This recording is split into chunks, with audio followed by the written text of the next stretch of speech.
కానీ బాలకృష్ణ గారితో చిరంజీవి గారితో ఎక్కువ సినిమాలు చేశారు. ఆల్మోస్ట్ 17-18 సినిమాలు దగ్గర దగ్గర. ఒక సినిమా అటు ఇటులో చిరంజీవి గారితో ఎక్కువ, బాలయ్యతో ఇద్దరు ఎక్కువ. జస్ట్ 1 or 2 మూవీస్, పెద్దగా డిఫరెన్స్ కూడా ఏం. అయితే నిప్పురవ్వ సినిమా తర్వాత మళ్ళీ బాలకృష్ణ గారితో చేయకపోవడానికి అంటే తర్వాత స్టోరీ ఏమి సెట్ కాలేదంటారా? తర్వాత చేయకపోవడానికి కానీ ఎవరితో చేయకపోవడానికి కాదమ్మా, పరిస్థితులను బట్టి ఆ రోజుకి వేరే సినిమాల కమిట్మెంట్లను బట్టి. ఇప్పుడు ఒక సినిమా వచ్చినప్పుడు మనం చేయగలుగుతాం, బాగుంటే చేస్తాం. అలాగా ఆ తర్వాత మళ్ళీ నాకు నా ఇమేజ్ డిఫరెంట్గా వెళ్ళి కొంచెం ఆ హీరో ఇమేజ్ వచ్చేటప్పటికి నేను ఇంకెక్కువ హీరోయిన్ సబ్జెక్ట్స్ మీద ఆ హీరో ఫిల్మ్స్ లాగా ఎక్కువ చేయాల్సి వచ్చింది. సో కుదరలేదు నాకు. ఇంకా రెమ్యునరేషన్లు పెరిగిపోయినాయి. ఎగ్జాక్ట్లీ హైయెస్ట్ రెమ్యునరేషన్ తీసేసుకున్నాను.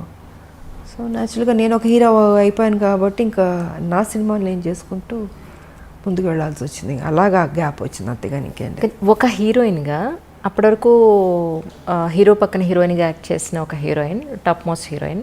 మీరు ఆల్మోస్ట్ టాప్ మోస్ట్ హీరోలు అందరితో కలిసి మీరు వర్క్ చేశారు. 60 మంది ఉంటారు అనుకుంటా, బహుశా 60 మంది హీరోలతో అనుకుంటారు. ఎగ్జాక్ట్లీ అంటే కొత్త వాళ్ళు, చిన్నవాళ్ళు, మా అందరూ ఆల్ అండ్ ఆల్. సో అలాంటి ఒక హీరోయిన్ తర్వాత మిమ్మల్ని బేస్ చేసుకుని స్టోరీస్ రావడం అనేది మొదలయ్యేది. దాని తర్వాత అలాంటి హీరోయిన్ని మళ్ళీ ఒక హీరో పక్కన పెట్టడం అని అంటే అది ఆల్మోస్ట్ ఇద్దరు హీరోల బరువు. ఒక మాట చెప్పాలంటే అది కథాపరంగా కానీ ఆర్థికంగా. అంటే హీరో ఇమేజ్ వచ్చిన తర్వాత కూడా గ్యాంగ్ లీడర్ చేశాను కదా. గ్యాంగ్ లీడర్ చేశాను, మెకానికల్ అల్లుడు చేశాను. సో చేశాను నేను, బట్ ఎక్కువ దాని మీద నేను ఫోకస్ పెట్టాను. ఇంకా హీరో ఇమేజ్ ఒకటో రెండో తప్ప ఇంకా దాని తర్వాత కుదరలే. ఒక హీరోయిన్కి హీరోయిన్ సెంట్రిక్ మూవీస్ రావడం అనేది ఇక అది పీక్ పరాకాష్ట అంటారా మీ ఉద్దేశ ప్రకారం? అంతే కదా. నేనే ఊహించుకోలేదు అసలు నా లైఫ్లో ఇలాగ ఒక హీరో ఇమేజ్ వస్తుంది, నేను యాక్షన్ సినిమాలు చేస్తాను, ఎంత రిస్క్ తీసుకుంటాను, ఎంత హైయెస్ట్ పేడ్ హీరోయిన్ అవుతాను, నేను నా లైఫ్లో నేను ఊహించలేదు. నిజంగా అది గాడ్ గిఫ్ట్ అనే చెప్పాలి. ఇప్పటికి ఇది ఎలా జరిగిందో నేను అనుకుంటాను అప్పుడప్పుడు కూర్చున్నప్పుడు. ఇది నిజమేనా, ఇది ఎంత మాయా ఒక్కోసారి. బట్ అది మాయే, లైఫ్ అంటే మాయే, ఏం ఉండదు. ఉన్నంతసేపే నాది అది ఇది అనుకుంటాం. చనిపోయిన నెక్స్ట్ మూమెంట్ ఎప్పుడు బాడీ తీసేస్తారు అనుకుంటారు. సో ఏది తీసుకెళ్ళాం మనం. ఒకటి తీసుకెళ్ళేది ఒక మంచి పేరు ఒకటే తీసుకెళ్తాం. ఉన్నంత వరకు మంచి చేసామా, ఎగ్జిట్ అయ్యామా, అదే చూసుకోవాలి. 10 మందికి ఉపయోగపడాలి, ఆ హెల్పింగ్ నేచర్ ఉండాలి. ఏది తీసుకెళ్ళినప్పుడు ఎందుకు స్వార్థం ఎందుకు ఉండాలి, ఎందుకు పిసినారులా ఉండాలి? 10 మందికి అన్నం పెట్టండి, కష్టం ఉన్న వాళ్ళని ఆదుకోండి. మీరు చనిపోయేటప్పుడు ఏమో తీసుకెళ్ళరు కదా, మరి ఎందుకు ఆ మెంటాలిటీ ఎందుకు అలా ఉంటుంది మీకు? అది కరెక్ట్ కాదన్నది నేను చెప్పదలుచుకుంది.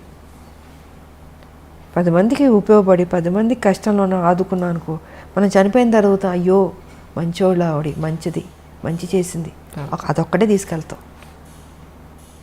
మనకు కూడా తృప్తి ఉంటుంది జీవితంలో. బతికున్నంత వరకు మంచి చేసావు దేవుడా, నాకింత చేస్తావు, నేనేం చేశాను, సమాజానికి ఏం చేశాను అన్నది ఉంటుంది కదండి. సో ఆ సమాజానికి ఏం చేయాలన్నది రాజకీయ పరంగా చేయగలుగుతాం, లేదా సోషల్ వర్క్ చేయగలుగుతాం. సోషల్ వర్క్ చేశాను, రాజకీయ పరంగా నేను చేసుకుంటూ వెళ్ళాను. బట్ దాని పెద్ద ఆర్భాటంగా పబ్లిసిటీలు చేసుకుని నాకు నచ్చదు. మొన్న కూడా మీ పుట్టినరోజు నాడు ఎంతమంది వచ్చారు మ్యామ్ ఆ రోజు?